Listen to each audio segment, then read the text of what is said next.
Dr. Sell, how are you doing? Hey, I'm fine. How are you? I'm doing great. You ready to do this thing? Let's rock. Let's go for a walk. All right. So what was the first thing you did this morning? The first thing I did this morning was I reached over and I pet my cat and asked her if she had a good night and wished her a good one. What inspired you to start breeding snakes? Oddly, I got into breeding snakes doing a science project.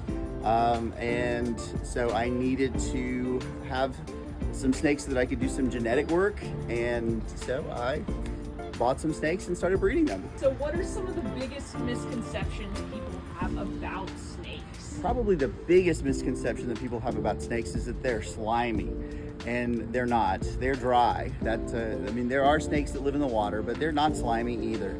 Another big misconception is that all snakes are dangerous and evil, and they're really not. I mean, like all animals, you should give them your respect, but they're not all dangerous and they're not all evil. So this year is the year of the snake. If you could choose a snake to be the official snake ambassador for the year of the snake, which snake would you choose?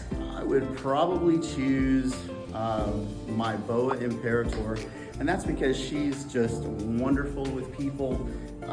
She's very gentle, she's very curious, and she's very impressive because she's about 7 feet long. So enough about snakes. I would love to get to know you a little bit more. So where did you attend college and what did you study? I attended college at the University of Georgia, where I went as a wide-eyed 17-year-old as a freshman. I studied biology as an undergraduate, and then in graduate school, I also was at UGA and I studied science education. And that's also where I got my PhD. Favorite TV show? Favorite TV show? Tournament of Champions on the Food Network, because I love to cook. Favorite place to travel to? Dublin, Ireland. And last question. If you could give one piece of advice to your students, what would you tell them? I would tell my students, and I do tell my students, never stop learning. That's just a human thing to do, but it's also something, if you're going to be a good teacher, you have to keep learning. If you're not all about learning new stuff on a regular basis, you're not going to be a good